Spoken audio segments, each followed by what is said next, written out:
Amahoro y'Imana abe kuri mwebwe mwese. Kaze mukurikirana ikiganiro ikiyago c'Inama Nshingamateka mutegurirwa n'igisata kijejwe kumenyesha amakuru ibinyamakuru n'ubuvugizi mu biro vya nyeniteka umukuru w'Inama Nshingamateka. Mu kiganiro c'uno munsi turagaruka ku bikorwa vyaranguwe na banyakubahwa abashingamateka aho mu nama ya bose bize bongera baremeza integuro y'amasezerano y'ingabire hagati y'u Burundi n'ishirahamwe riraba ivy'iterambere ida mu ntumbero yo korohereza bene gihugu hamwe rero no kubashigikira babasanze ku mitumbi wabo aho basanzwe barangurira imirimo ibateza imbere. Muri uwo mugenzo wo gusanga bene gihugu ku kivi tubabwira ivyaranguwe na nyeniteka Geraze Daniel Ndabirabe arongoye Inama Nshingamateka muri komine Mutahiri mu ntara ya Gitega. Icegera ciwe ca mbere nawe umushingamateka Sabina Ntakarutimana yari yagendeye abene gihugu bo muri komine Gashoho intara ya Muyinga. Ndasubiye kubaha ikaze. Ku munsi wa kane igenekerezo rya kabiri Ruhuhuma mu mwaka wa 2024 Inama Nshingamateka yarakoranye kugira ngo yige yongere yemeze integuro y'ibwirizwa rigenga amasezerano yatewe k'igikumu hagati ya Repubulika y'u Burundi n'ishirahamwe mpuzamakungu riraba ivy'iterambere ida mu ntumbero yo guhindura ishusho ry'ubutunzi bw'igihugu hamwe rero no kugwiza no gutanga akazi kuri bene Burundi. Ibikorwa vy'inama ya bose vyari bihagarariwe na nyeniteka Geraze Daniel Ndabirabe nayo leta ikaba yari yarungitse umushikiranganje Odase Niyonzima ajejwe ikigega ca leta kugira ngo ashikirize banyakubahwa abashingamateka imvo n'imvano yatumye leta ishima ayo masezerano yongera atange n'umuco ku ngingo zigize ibiri muri yo. Ahanini bakaba bashaka kumenya ico abarundi bo kwitega nk'akamaro n'akunguko kuri bo no ku gihugu. Imfashanyo iri muri ayo masezerano izoteza imbere ibisata vy'abikorera utwabo, ifashe guteza imbere imigambi irangurwa n'abakenyezi n'impunzi, yongera ifashe leta kubaka amasoko n'amavuriro hamwe no gutera ibiti. Odase Niyonzima yasiguriye banyakubahwa abashingamateka ko ivyo guteza imbere igisata c'abikorera ivyabo bizotuma igihugu c'u Burundi gishobora guhanahana ata ntambamyi ibidandazwa n'ibindi bihugu bigize umuryango wa Afrika y'ubuseruko ndetse no mu yindi mihingo y'isi. Ubwo buryo buzofasha kandi guteza imbere imigambi y'abakenyezi n'impunzi ziri mu gihugu c'u Burundi nk'uko umushikiranganje w'ikigega ca leta yabishikirije akavuga ko uwo mugambi uzotwara uburyo bungana n'imiliyoni 100 z'amadolari y'amanyamerika. Muri ayo hakaba harimo imiliyoni 20 z'amadolari zizokoreshwa mu gufasha impunzi ziri mu gihugu c'u Burundi. Banyakubahwa abashingamateka barashatse kumenya neza ibikorwa impunzi zikora n'abo bokorana. Harimo ama indicateur menshi aboneka yuko azokorerwa ku mpunzi. Notanga karero nkaha kuri page 44 bavuga le nombre de micro et petites moyennes entreprises appartenant à des réfugiés et d'entrepreneurs réfugiés ayant bénéficié d'un meilleur accès aux infrastructures de production auprès des fournisseurs privés soutenus par le projet. Muri rusange biraboneka yuko iyi projet izokorana n'aba-entrepreneurs privé namwe n'aba-entrepreneurs b'impunzi. Jewe rero naciyemera nkubwira ikibazo ntimbega impunzi zirarekuriwe kuba aba-entrepreneur muri iki gihugu cacu. Nkaca mbaza kandi ntimbega izo entreprise zizoba ziri finance par ce projet z'impunzi zizokorerwa mu makambi y'impunzi canke zizokorerwa inyuma ya mu makambi y'impunzi, na cyane yuko twabonye ko bazokorana cyane na les autres entrepreneurs privés bazoba babaye financé par ce projet. Neko impunzi ari impunzi batogurija ko impunzi tuzireka kugira ngo biyereze mu muji baze gukorana n'ama entreprise bakorana n'abarundi iwabo ko batabikora. Reka twumve ijambo n'iryoye ko mushikiranganje. Les indicateurs rero mwavuze kuri page 41, 45, 46 bijanye n'impunzi navuze yuko ari impunzi les réfugiés urbains. Saba réfugiés mu makambi bazoza kuraba ivyo bakoze, sont des réfugiés urbains bafise n'ibyangombwa bashaka kwinisia imigambi yabo. Muco gihe rero bazoza barabe le nombre y'abashoye kwinisia de projet n'inye twateye imbere mesure yo impact. Nizo kwa makambi rero nkuko mwabivuze zizokorerwa aho abo bantu bazoba baba. Iyo mfashanyo kandi izotuma leta y'u Burundi yubaka amavuriro 6 n'amasoko ya kijambere 8. Hazotegwa kandi imivyaro y'ibiti vy'ivyamwa bigera ku miliyoni 2,700,000 hatangwe n'inki 2,998 ku benegihugu bo mu ntara za Bujumbura, Makamba, Cibitoke na Bubanza. Mu gihe ishirahamwe mpuzamakungu riraba ivy'iterambere IDA rimaze gufasha Uburundi mu migambi itari mike, Nyeniteka Gerard Daniel Ndabiraba arongoye Inama Nshingamateka yasavye ko ivyiyemejwe vyokwirikizwa kandi amafaranga agakoreshwa neza ku ntambwe zose.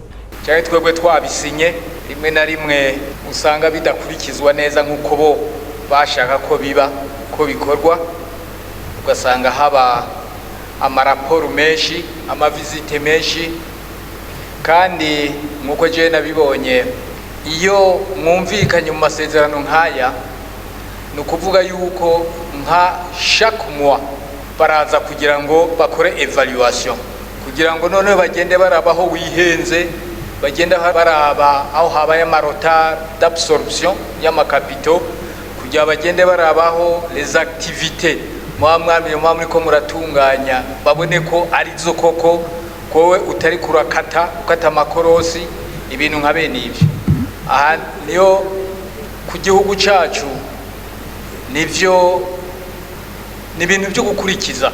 Aha baravuga amayunité de gestion, iyo batanze igikorwa iki n'iki mwacumvikanye ko raba unité de gestion, iyo unité de gestion bakayikurikirana rero hafi umunsi ku munsi, mugabo bagaca basaba yuko mukoresha bwa buhinga bwa digitalisation n'amalogiciel agezwe ko kugira ngo boroshe ingene bashobora kuba control, kandi boroshe n'ingene mwebwe muronke de facilité mu gihe muri ko murakora.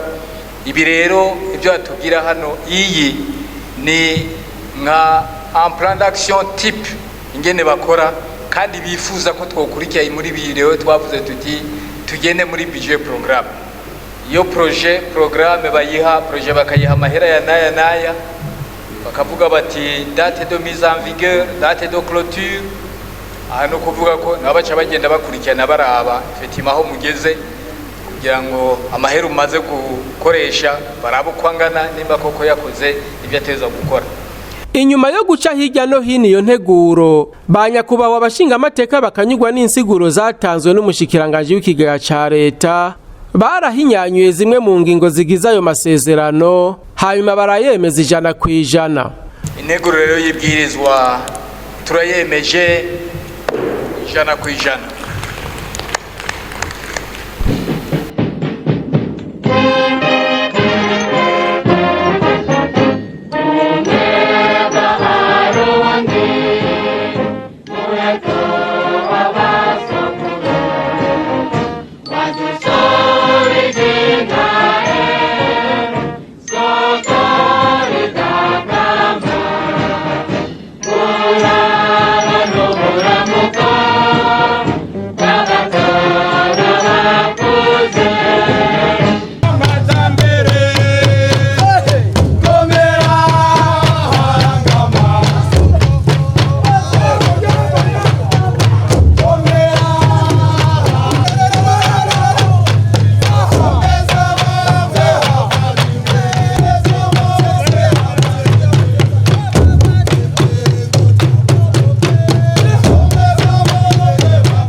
umwaka utashe igenekerezo rya 5 Ruhuhuma Uburundi burahimbaza umunsi wahariwe ubumwe bw'abarundi. Uyu mwaka yari isabukuru igiriya 33. Umukuru w'Inama Nshingamateka akaba yari yateye iteka ibirori vy'uwo munsi mu gisagara ca Bujumbura, intara nshasha ya Bujumbura. Mwijambo yashikirije arirungikanywe na nyene icubahiro umukuru w'igihugu cacu, Nyaniteka Geraze Daniel Ndabirabe yamenyesheje ko abarundi dufise ishaka ryo kubaka igihugu c'ubumwe.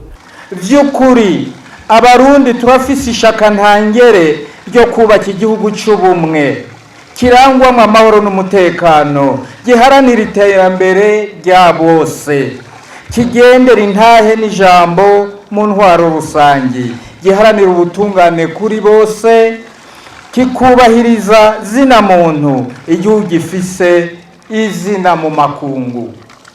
Ubumwe bw'abarundi niwo mushinge twubakiye ko yambo n'akazoza ku civugo ca kuno kwezi twubaka Uburundi tugize urunani.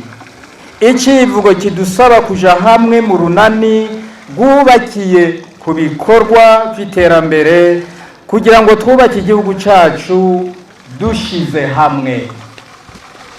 Tugendere mu makanda ya basokuru bubatse igihugu c'u Burundi bakagiha izina bakakirarira. Baratunganije intwaro ishimikiye ku bumwe, batwaga igihugu cifashe tukaba tubakuriye ubwatsi. Uburundi ni igihugu camye gisangiwe n'abarundi bose b'ubwoko bwose, b'intara zose, b'imiryango yose. Twese nta numwe atemera ku bumwe bw'abarundi bwamyeho, ko naho bwatosekaye n'ubu bukiriho kandi buzokwamaho, kuko abarundi dufise ishaka ryo kubunagura no kubutsimbataza. Turemera kandi ko ubumwe bw'abarundi ari ryo tunga risumba yandi yose basokuru baturaze, itunga ridasumwa kandi ridashumbushwa.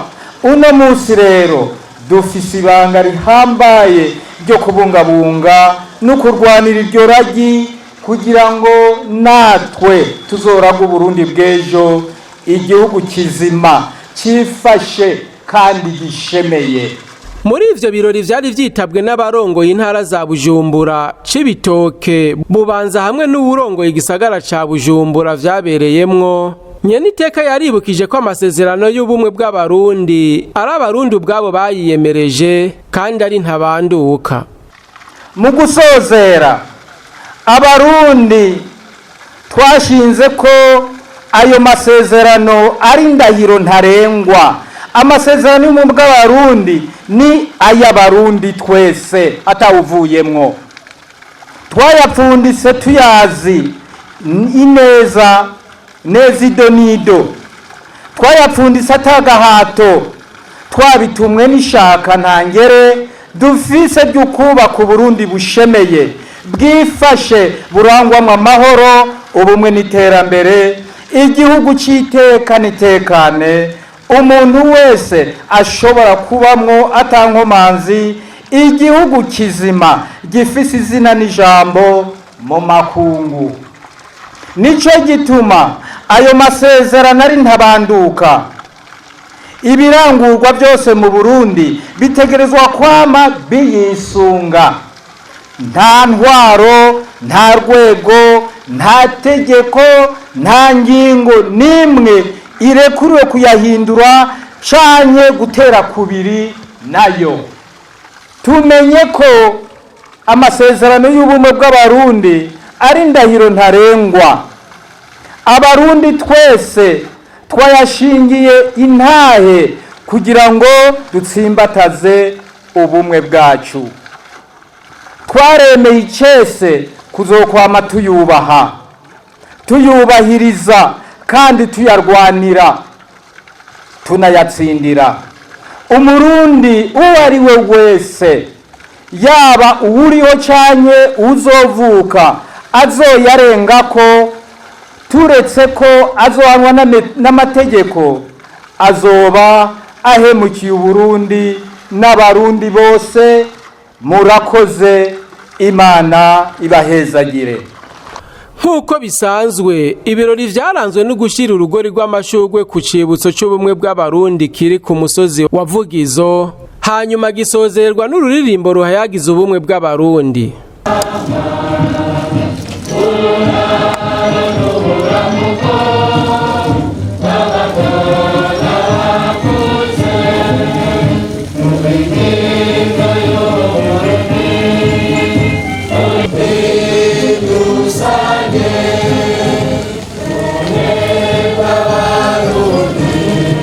Muri ya ngendo nziza yo gusanga bene igihugu babatoye ku kivi ku munsi wa gatandatu igenekerezo rya gatatu Ruhuhuma mu mwaka wa 2024, Nyeniteka Geraze Daniel Ndabirabe umukuru w'Inama Nshingamateka yarifadikanije n'abene igihugu bo muri komine Mutaho iri mu ntara ya Gitega mu bikorwa vy'iterambere rusange bijanye no gukora ibeto yo gushira mu nkingi y'uruhome rw'ikibuga citiriwe Haratahwa co ku mugwa mukuru wa komine Mutaho. Ibikorwa birangiye, musitanteri wa komine Mutaho na buramatari w'intara ya Gitega barashikirije imyitwarariko y'abene gihugu barongoye ifatiye ku mvura nyinshi yatwaye imirima, bituma umwimbu uheruka utaba mwiza. Kubera ikirere cahindutse, Nyeniteka Geraze Daniel Ndabirabe yaratanze iciyumviro co guhanahana umwimbu, ingendo yoba ikwiye kandi yofasha imbere yo gutega amashi abanyamahanga nk'uko yabisiguye. Ku bindi mwavuze bijanye n'ibihe kandi canke vyaturutse ku bihe, aho mwavuze ko umwimbu ushobora kutazoba mwinshi, haba mu biharage, haba mu bigori. Ico aho novuga, sinovuga yuko ivyo bigo cyangwa ivyo biharage byagenze nabi kubera ibihe. Nabonye aho twagiye duca yuko inzuzi zuzuye, n'utugende duto duto ugasanga twaruzuye, twarasanzaye mu mirima, ukabona yuko kandi iyo mirima ata kintu gishemeye kizovamwo. Rero nko mu ntara ya Gitega musanzwe muri benshi, mufise abene gihugu benshi hano mu ntara ya Gitega kandi mwe ba mbere mu gihugu cyose, twagira ngo tubakebure canke tubasabe yuko mwotangura mugakora nk'igikorwa cy'ukumenya, mukaraba nk'umwimbu mushobora kuzoronka haba mu mezi ari imbere, kugira ngo muteganye nimba hari ivyo mwosaba mwobwira nko mu zindi ntara canke mu yandi makomine, mwoshobora gutegekanya ivyo mwoshobora kuzobasaba canke kuzoguranana, kuzohanahana mwisunze namwe ivyo muzoba mufise, aho kugira ngo dushe turaba hanze, ahubwo turabe hagati mu gihugu mu makomine yandi y'izindi ntara canke na zimwe zimwe hano muri Gitega, turabe mu bijanye no guhanahana, turabe ico bamwe boza baha abandi, kugira ngo ikizoba kibuze canke ikizoba cakeshe muri Gitega gishobore kuboneka n'ahandi. Ibyo rero ariko bizoterwa nuko mwebwe ubwanyu muzoba muzi ahantu hazoboneka umwimbu muke, kugira ngo muteganye muvuga muti kubera ko hazo umwimbu muke muteganye kubyo mufise byinshi, muzoba mwaronse byinshi mushobora kuguriza, mukugurana nabo namwe bakabaha bimwe, muzoba mwaronse bike. Birumvikanaga yemwe na cyane cyane indongozi zanyu, kugira ngo bavyitonde babikore vuba vuba, ntimuze murindire ibihe bimaze gushika kure, hamwe abantu batangiye kuvuga bati ibi nibi turabikeneye, ntabyo twaronse, ntabyo twimbuye, ntibize birinde gushikaho. Mwebwe muzobe mwabimenya hakiri kare, mubaze nko mu zindi ntara, noneho ico mwogenda muhanahana, namwe mubahe ibyo mufise, gutyo leta nayo izohezize yunganira, ariko hagati mu gihugu twabanje gufashanya. umukuru w'inama nshingamateka yabandanije amenyesha ko bitakiri agaseseshwa rumuri ibikorwa rusanga ari kirumara mu iterambere. Ikindi yibukije nuko naho iterambere ari ryiza ngo ryama rijana n'ingorane. Atanga akarorero k'itituka ry'indero n'imico hamwe n'ibindi usanga bihungabanya umutekano. Turamaze imisi twumva ibibazo bivugwa, ibibazo bijanye n'indero mu gihugu cyose, subu si hano Igitega, muri Gitega gusa, si hano muri komine Mutaho gusa, ni mu gihugu cyose. Kandi natwe tukavuga ngo turashaka ko mu 2040 tuzoba turi igihugu ciga bakikigaburira. Aho rero muce mwumva muri bimwe vy'indero, muce mwumva ivyo ari byo. Ati mu 2060 tube turi igihugu giteye imbere. Iyo ugiye kuraba ibyo bihugu biteye imbere ingene ugwaruka gwigenza birateye ubwoba. Ca rero mwiyumvira natwe ivyo turiko turifuza nibizanana navyo. Aha rero muri kino gihugu nko nari ndabivuze, abavyeyi baratakamba aterega abana batunaniye kurera, atabana mu mashure nta kigenda, bamwe baratwara amada, abandi baratera inda, abandi byabaye urudubi. Noneho umuntu akibaza ati none uko ibyo bintu bigenda bishika niko n'abavyeyi nabo umengo bagenda badebukirwa, ibyo kurera bikabagora. Muri iyo ngendo hazamwo ikintu cyo gutituka kw'imico, imico n'imigenzo by'abarundi, aho serugo na inarugo usanga rimwe na rimwe hazamwo ibintu bitumvikana. Mu muryango uyu n'uyu urashobora kubona umwana mu muryango yize, iyo atashe avuye ku ishure canke avuye ku kazi agiye mu buruhuko, ukumva abavyeyi bavuga ngo mushingana, ngo muvyeyi, ukwibaza uko gucurika, uko gucurama kw'ibintu kw'imico n'imigenzo by'abarundi, kubera ko uwo muntu ngo yize mu mashure. Ubwo noneho yize mu mashure aciye aruta se, aciye aruta mama yamuvyaye, ku buryo ari wahinduka serugo, ari warihinduka umushinga naye mu muryango. None se wiwe nawe acahinduka iki? Mama we ahinduka iki? Ivyo ni ibintu namwe mumaze kubona. Birya si bizima, birya si bizima kuko nibibandanya tutabicurukuye hakiri kare kugira ngo bisubire mu nzira nziza, mu myaka iri imbere bizotugora, n'abana bacu bizobagora. Tumaze rero kumva abavyeyi benshi batakamba, mu muji bagatakamba, noneho hageze naho hagati mu gihugu batakamba, abana bati bananiranye ku mashure, abana baravayo, abavyeyi bakongera kabasubizayo, ariko bikanka, aho n'ubwenge bukagenda bugabanuka. Ukibaza uti none bizogenda gute?